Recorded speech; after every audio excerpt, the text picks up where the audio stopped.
ఈ రోజు వీడియోలో ఎవరైనా సరే ఈజీగా చేసుకునేలాగా మటన్ దమ్ బిర్యానీ ఎలా తయారు చేసుకోవాలో చూపించబోతున్నాను. చాలా మంది చికెన్ బిర్యానీ చేయడానికి ఇష్టపడతారు కానీ మటన్ బిర్యానీ చేయాలంటే కొంచెం ఆలోచిస్తారు. అంటే మటన్ పీస్ ఉడుకుతుందా లేదా అని చెప్పి. అలా కాకుండా మటన్ పీస్ కూడా మెత్తగా ఉడికేలాగా రైస్ అనేది పొడి పొడిలాడుతూ పక్కా కొలతలతో ఎలా తయారు చేసుకోవాలో ఈ వీడియోలో చూపిస్తాను. రెసిపీ అయితే చాలా సింపుల్ గా ఉంటుంది. సేవ్ చేసుకుని తర్వాత ట్రై చేయండి. నేను ఇక్కడ 1 కేజీ మటన్ తో బిర్యానీని అయితే ప్రిపేర్ చేస్తున్నాను.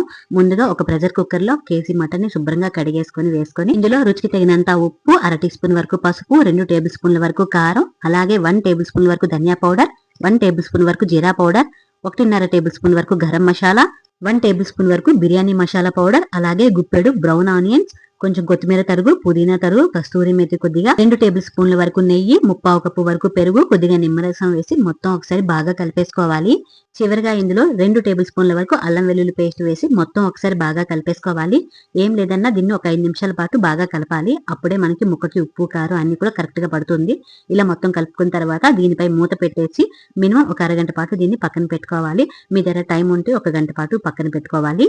నెక్స్ట్ ఇప్పుడు రైస్ కోసమని ఒక గిన్నెలో నేను ఇక్కడ 4 గ్లాసుల వరకు రైస్ అయితే వేసుకున్నాను. దీన్ని శుభ్రంగా కడిగేసి కొద్దిగా వాటర్ వేసేసి ఒక అరగంట పాటు నానబెట్టుకోవాలి. నేను ఇక్కడ 1 కేజీ మటన్ కి 1 కేజీ బాస్మతి బియ్యం వరకు నానబెట్టుకున్నాను. నెక్స్ట్ ఇప్పుడు అరగంట తర్వాత మటన్ లో కొంచెం వాటర్ వేసుకొని మొత్తం ఒకసారి బాగా కలిపేసుకొని దీనిపై లిడ్ పెట్టి స్టవ్ మీద పెట్టి 6-7 విజిల్స్ వచ్చేంత వరకు బాగా కుక్ చేసుకోవాలి. ఒకవేళ మటన్ అనేది ముదరగా ఉంటే మాత్రం 7-8 విజిల్స్ వరకు పెట్టుకొని కుక్ చేసుకోవాలి. నేను ఇక్కడ 6 విజిల్స్ వచ్చేంత వరకు కుక్ చేసుకొని ఇప్పుడు దీన్ని స్టవ్ ఆఫ్ చేసేసి ప్రెజర్ అంతా పోయేంత వరకు పక్కన పెట్టుకున్నాను. నెక్స్ట్ ఇప్పుడు రైస్ కోసం అని చెప్పేసి స్టవ్ మీద వాటర్ పెట్టుకొని ఇందులో కొంచెం అల్లం వెల్లుల్లి పేస్ట్, ఉప్పు, నూనె, అలాగే బిర్యానీ మసాలా దినుసులు, కొంచెం కొత్తిమీర, పుదీనా, కొంచెం బిర్యానీ మసాలా పౌడర్ కూడా వేసుకొని వాటర్ని బాగా మరగనివ్వాలి. నేను ఇక్కడ 3 టేబుల్ స్పూన్ల వరకు ఉప్పునైతే వేసుకున్నాను. ఇలా వాటర్ అంతా బాగా మరిగిన తర్వాత ముందుగా నానబెట్టుకున్న రైస్ మొత్తం వేసుకొని రైస్ అయితే బాగా ఉడకనివ్వాలి. ఇందులో మనకి కుక్కర్లోని ప్రెషర్ అంతా పోయింది. మటన్ చూసారా ఎంత బాగా ఉడికిందో. ఇలా ఉడికిన మటన్ ని లోతుగా ఉన్న బిర్యానీ పాత్రలో వేసుకోవాలి. ఇప్పుడు రైస్ కూడా చక్కగా కుక్ అయిపోయింది. అంటే రైస్ అనేది 50% కుక్ అయితే సరిపోతుంది. అంటే మనం రైస్ ని పట్టుకుంటే కొంచెం పలుకుగా తగిలితే మనకి రైస్ అనేది కరెక్ట్ గా ఉడికిపోయినట్టు. ఇప్పుడు ఈ రైస్ ని మనం మటన్ మీద లేయర్లుగా వేసేసుకోవాలి. ఇలా వేసుకున్న తర్వాత దీనిపైన కొంచెం కొద్దిగా బ్రౌన్ ఆనియన్స్, కట్ చేసుకున్న కొత్తిమీర, పుదీనా, నిమ్మరసం, నెయ్యి, అలాగే పాలల్లో కొంచెం పసుపు కలిపేసి వేసుకుంటున్నాను.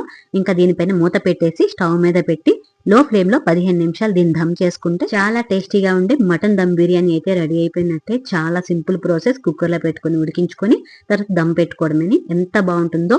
ముక్క అనేది చాలా సాఫ్ట్ గా ఉంటుంది. ఎవరైనా సరే ఈజీగా చేసుకోవచ్చు. మటన్ దమ్ బిర్యానీ ట్రై చేయకపోయిన వాళ్ళు ఒక్కసారి ఇలా ట్రై చేయండి. చాలా పర్ఫెక్ట్ గా కుదురుతుంది. ఎవరైనా సరే ఫిదా అవ్వాల్సిందే. మనకి మటన్ ని మ్యారినేట్ చేయడం వస్తే చాలు మనం మటన్ బిర్యానీ అయితే చాలా ఈజీగా చేసుకోవచ్చు. ఒకసారి ట్రై చేయండి. వీడియో ఎలా అనిపించిందో కింద కామెంట్ చేయండి. వీడియో నచ్చితే లైక్ చేసి మరిన్ని వీడియోల కోసం నా ఛానల్ ని సబ్స్క్రైబ్ చేసుకోండి.